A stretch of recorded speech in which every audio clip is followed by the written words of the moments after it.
한국직업방송과 연합뉴스TV가 함께 만드는 취업 전문 뉴스 투데이 고용플러스입니다. 회사에 다니는 직원에게만 주는 명절 휴가비는 통상임금에 포함되지 않는다는 대법원 판결이 나왔습니다. 대법원은 지급일 당시에 재직 중일 것을 조건으로 하는 명절 휴가비는 고정성이 결여됐다고 봤습니다. 김수강 기자입니다. 20년 가까이 한국시설공단에서 근무해온 직원 황모 씨 등 3명은 공단을 상대로 임금 청구 소송을 냈습니다.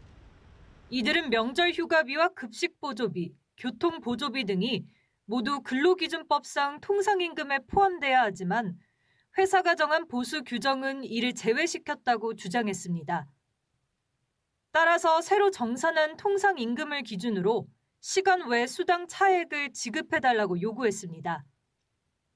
1심 재판부는 명절 휴가비를 비롯한 각종 수당을 통상임금으로 인정하고 이들의 손을 들어줬습니다.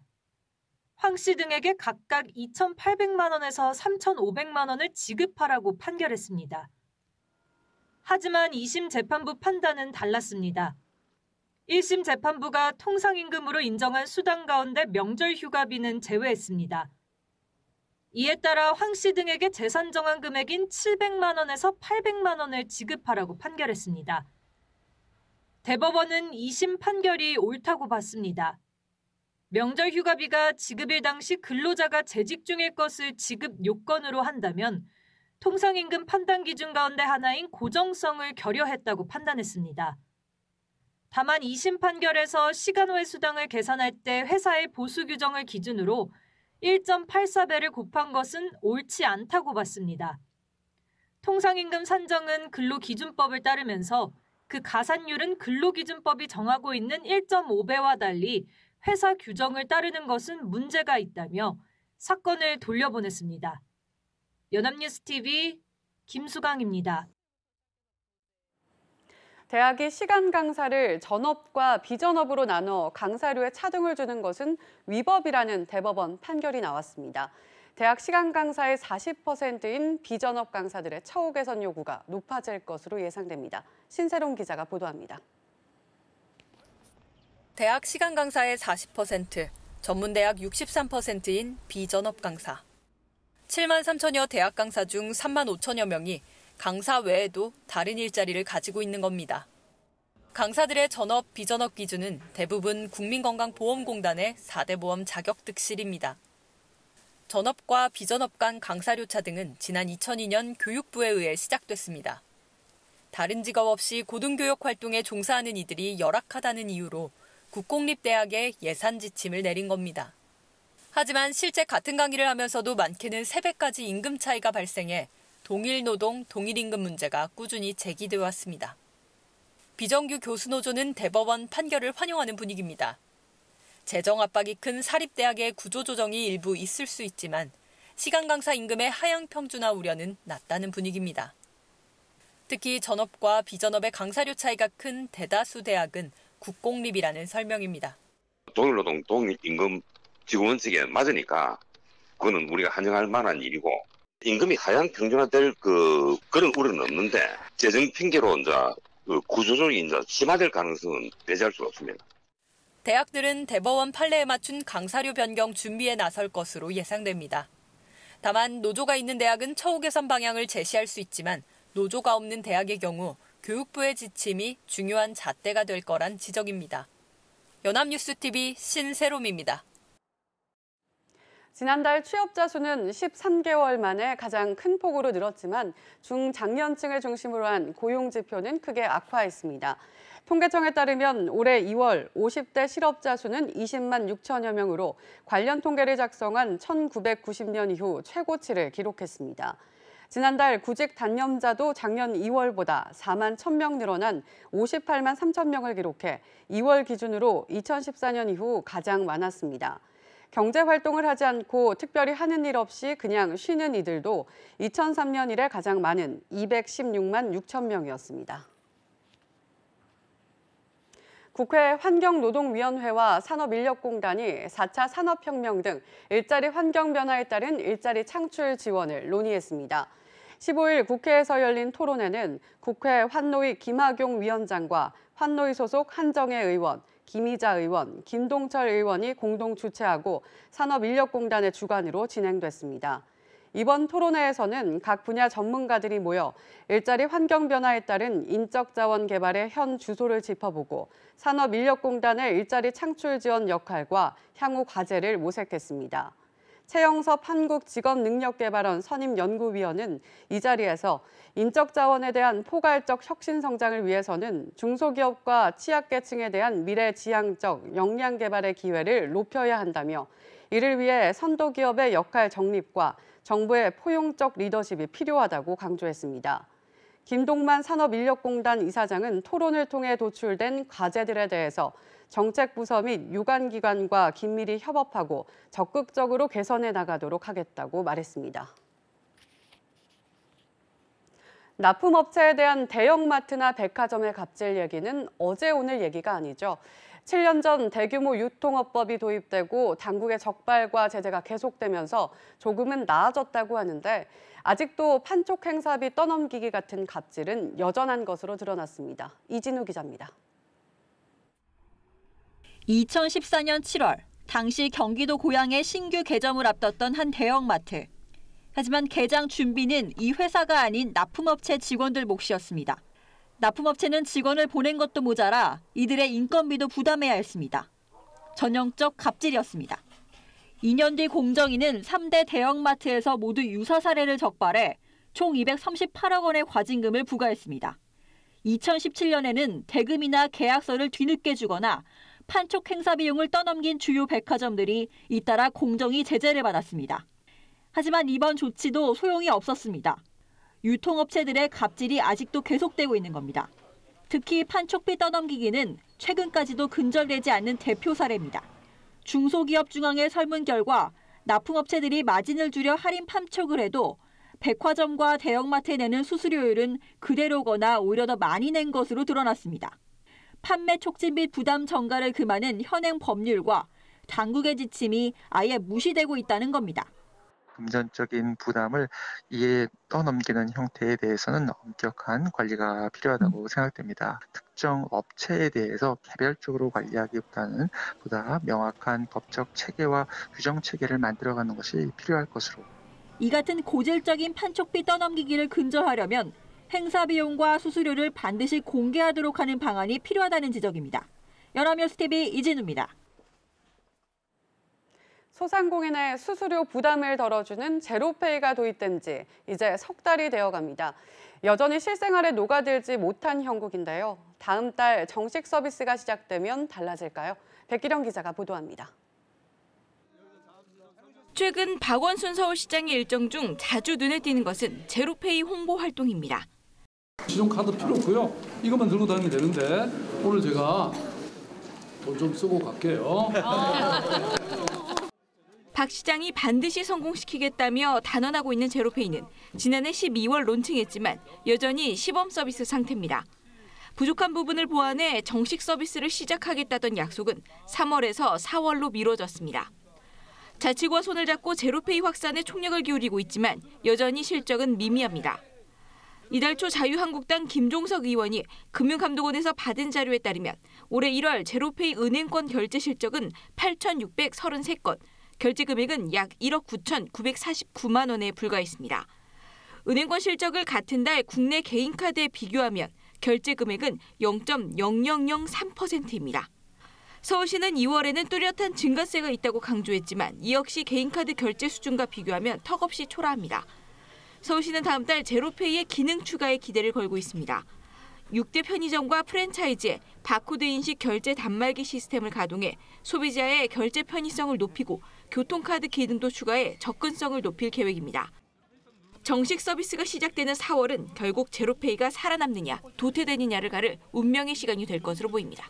연합뉴스TV 백기련입니다. 금융당국의 갖은 억제책에도 가계빚은 여전히 경제의 가장 큰 위험 요소인데요. 국제결제은행이 각국의 가계빚을 비교해봤더니 우리나라의 가계빚 증가 속도는 중국 다음이었고 규모는 우리 경제가 1년간 생산한 부가가치에 맞먹었습니다. 또 상환 부담은 역대 최대로 치솟으며 내수를 죄고 있습니다. 소재영 기자입니다. 지난해 3분기 말 기준 한국은행이 집계한 가계빚은 1,514조 원. 하지만 국제결제은행 BIS가 국가 간 비교가 가능하도록 비영리법인의 빚을 더한 수치는 1,700조 원대. 1년치 총생산에 맞먹습니다. 증가 속도도 다른 나라에 비하면 여전히 빠릅니다. 국내 총생산 대비 가계빚 비중이 석 달 새 0.9%포인트 높아졌는데 BIS가 집계한 43개국 가운데 중국 다음이었습니다. 지난해 9.13 부동산 대책과 총부채 원리금 상환 비율, DSR 등 새 대출 규제 도입으로 증가세가 좀 꺾였다지만 국제 기준에선 여전히 과속 상태인 겁니다. 빚 상환 부담도 덩달아 늘었습니다. 가계의 소득 대비 갚아야 할 원리금 비율인 DSR은 같은 기간 12.5%로 역대 최고치였습니다. 내수 부진을 걱정하지만 애초에 가계 소비가 살아나기 힘든 여건이란 이야기입니다. 집값 하락이 본격화해 빚을 갚기 어려워질 경우 부실이 금융기관으로 옮겨갈 가능성은 가장 걱정스러운 부분입니다. 우선 가계 소비 여력이 줄어들면서 내수 경기가 침체되는, 또 만약 가계 부채가 부실화될 경우에는 금융회사가 부실화되면서 금융위기가 발생할 가능성이 높습니다. 금융당국은 가계부채 증가율을 5% 선인 명목 GDP 성장률보다 낮게 가져갈 방침이지만 어려운 경기 여건에 돈줄을 무작정 더 잴 수만도 없어 목표 달성은 쉽지 않은 상황입니다. 연합뉴스TV 소재형입니다. 지난달 롯데마트가 중국 시장에서 사업을 완전히 접고 철수를 했죠. 올해 들어서는 백화점과 제과, 음료업체도 중국 시장에서 빠져나오고 있는데요. 중국발 사드 악재가 여전히 풀리지 않았기 때문인지 이진우 기자가 한번 알아봤습니다.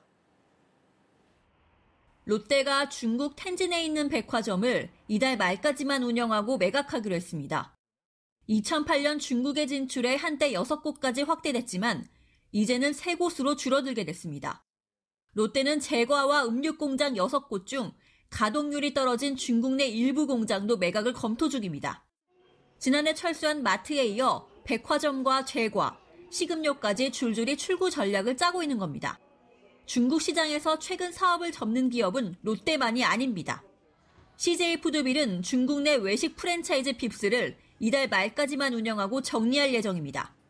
LG생활건강도 지난해 더 페이스샵 130여 개의 매장 문을 닫은 데 이어 클리오와 토니모리도 올 연말까지 매장을 모두 접겠다는 계획입니다. K뷰티를 앞세워 중국 시장에 뛰어들었던 화장품 업계도 사정은 비슷합니다. 분명히 그런 영향이 있었기 때문에 저희 같은 경우에도 중국에서 어떻게 이제 그 회복을 할 건지 이런 부분들을 이제 전략적으로 고민을 하세요. 각 브랜드별로 마케팅을 조금 더 적극적으로 한다든지. 오프라인 매장을 닫고 온라인 또는 여러 브랜드 상품을 한 곳에서 파는 편집샵에 집중해 생존을 모색하는 곳도 있습니다. 중국에도 대체품이 워낙 많기 때문에 완전히 불매운동을 벌일 수 있거든요. 동남아시아나 남미, 아프리카 이런 새로운 교역 대상국을 찾아서 해야 된다. 최근 우리나라에서 사드 정식 배치 절차가 시작된 가운데 중국 시장에 진출한 국내 업체들의 고민도 커지고 있습니다. 연합뉴스TV 이진우입니다.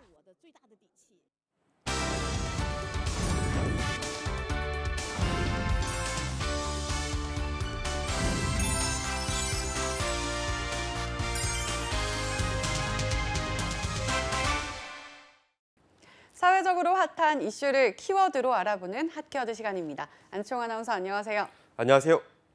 핫키워드 시간입니다. 전 세계 항공업계가 비행기 한 대로 인해 비상이 걸렸습니다. 어찌된 일인지 핫키워드에서 알아봅니다. 네, 비행기 한 대라니 어떤 이야기인가요? 네, 얼마 전 일어난 안타까운 사고 기억하실 겁니다. 지난 10일 승객 149명과 승무원 8명 등 157명을 태운 에티오피아 항공 소속 여객기가 추락한 사고였는데요. 해당 비행기는 에티오피아 수도 아디스아바바에서 케냐 나이로비로 향할 예정이었습니다. 그런데 이륙한 지 불과 6분 후 관제탑과의 교신이 두절됐고요. 이 사고로 인해 승무원과 탑승객 전원 사망하는 안타까운 인명피해가 일어났습니다. 네, 정말 안타까운 사고였어요. 이 사고로 인해 에티오피아 항공사는 설립 이래 최악의 인명사고를 겪었다고 하죠. 네, 그렇습니다. 그런데 몇 달 전 비슷한 항공사고가 한 건 더 있었습니다. 바로 지난해 10월 인도네시아에서 라이언에어가 추락하며 189명이 숨진 사고였는데요. 이 사고 역시 이륙 12분 만에 발생했다는 공통점이 있습니다. 그런데 두 사고의 공통점은 이뿐만이 아니었습니다. 바로 조종사가 베테랑이었음에도 사고가 났다는 것, 그리고 이륙 직후 급강하를 반복하다 추락했다는 것, 무엇보다 가장 중요한 건 같은 기종의 비행기였다는 겁니다. 같은 기종의 비행기였다니 어떤 기종의 비행기였던 건가요? 네, 바로 미국 보잉사의 보잉 737 맥스 8이라는 기종입니다. 737 맥스는 2016년에 첫 비행을 한 여객기 중에선 최신 기종에 속하는데요. 우리가 잘 아는 보잉 737 시리즈의 새로운 버전이라고 할 수 있습니다. 보잉 737은 전 세계적으로 가장 많이 운항되는 상업용 항공이지만 주로 국내선이나 가까운 나라에 갈 때 많이 이용하는 소형 기종이 대부분이었죠. 그런데 737 맥스는 향상된 기술로 인해 장거리가 가능한 기종으로 개발되며 항공업계에 이목을 받아온 여객기였습니다. 뿐만 아니라 연료의 효율을 높인 엔진을 통해서 상대적으로 적은 연료에도 더 멀리 갈 수 있다는 이점 때문에 작년부터 전 세계 항공사에 350대가 보급됐고 계약 물량도 현재까지 4,600대에 달할 정도로 인기 있는 기종이기도 했습니다. 네, 이런 인기 기종에서 문제가 발생했다는 건가요? 또 한 가지 궁금한 건 재작년부터 보급이 되었는데 왜 이제야 이렇게 비슷한 사고가 발생했는지도 의문입니다. 네, 이번 사건처럼 끔찍한 인명피해를 낸 사건은 두 건이지만 사실 737 맥스의 안정성에 대한 의문은 조금씩 제기돼 왔습니다. 이미 미국에선 조종사들이 정부의 737 맥스에 대한 관련 문제를 5차례나 보고했는데요. 원인은 주로 오토파일럿, 그러니까 자동 조종 상태에서 운항할 때 발생하는 문제였습니다. 이번에 737 맥스에 도입한 것 중 하나가 고도를 높일 때 자동적으로 기수가 과도하게 위로 향하는 걸 막고 속도를 안정화하기 위해 고안된 조종 특성 향상 시스템이란 장치인데요. 그런데 이 장치를 켠 상태에서 고도를 높일 때 기수가 갑자기 아래로 향했다는 겁니다. 네, 고도를 높이는데 기수가 아래로 향했다니 정말 위험천만한 일인데요. 이렇게 해당 비행기에 대한 문제가 끊임없이 제기되고 이번처럼 엄청난 인명피해가 발생했으면 추가로 발생할 수 있는 피해를 막기 위해서라도 운항을 중단해야 하는 게 아닌가요? 네, 그렇습니다. 하지만 문제는 미국이 운항 중단을 내렸음에도 연방항공청이나 보잉사 모두 여전히 기체 설계나 안정성에는 이상이 없다는 입장을 취하고 있다는 겁니다. 결국 중국을 비롯한 인도네시아, 싱가포르, 호주 등 20여 개 나라에도 자체적으로 737 맥스의 운항 중단 결정을 내렸는데요. 이렇게 운항 중단을 결정할 국가는 앞으로도 더 늘어날 전망입니다. 그렇다면 우리나라의 경우는 어떤가요? 네, 당초엔 국내 항공사들도 737 맥스를 도입할 예정이었습니다. 대한항공이 6대로 가장 많았고 이스타항공과 티웨이 항공이 각각 4대씩 이렇게 총 10대가 도입될 예정이었는데요. 이 중 이스타항공의 2대는 얼마 전 우선 도입하며 대대적으로 홍보했다가 빈축을 산 일도 있습니다. 하지만 지난 10일 우리 국토교통부 역시 737 맥스의 운항을 중단하고 이스타항공의 운항 중인 여객기에 대해선 일주일간 안전 점검을 하기로 했는데요. 점검 결과 결함이 있는 것으로 드러난다면 도입이나 운항 허가를 내지 않을 방침이라고 합니다. 다른 항공사들 역시 보다 명확한 결과가 나오기 전까지 운항을 하지 않기로 했는데요. 그런데 이러한 737 맥스는 비단 항공업계의 안전에만 국한돼 있는 건 아닙니다. 737 맥스의 결함 원인이 밝혀지지 않는 이상 한 대당 1,000억 원이 넘는 이 여객기의 위약금도 엄청나다는 건데요. 이로 인해 고액의 위약금을 물게 될 경우 항공업계의 주가 폭락은 물론 지금보다 더한 침체가 발생할 수도 있다는 겁니다. 더욱이 대한항공은 매년 400개 정도의 737 맥스의 윙렛을 제작 또 납품하고 있어서 어떤 식으로든 타격이 클 걸로 예상되고 있습니다. 이미 보잉사는 737 맥스 사건으로 인해 지난주에만 시가총액 30조 원이 증발했는데요. 국내 역시 관련주가 일제히 하락하는 등 737 맥스로 인한 난기류는 국내에서도 한동안 계속될 걸로 보입니다. 네, 정말 비행기 한 대가 끔찍한 인명피해는 물론 항공업계까지 뒤흔들고 있습니다. 문제는 정작 당사자인 미국과 보잉사만 발뺌을 하고 있다는 건데요. 이 때문에 국내 항공업계에 심각한 경제적 타격까지 야기되고 있습니다.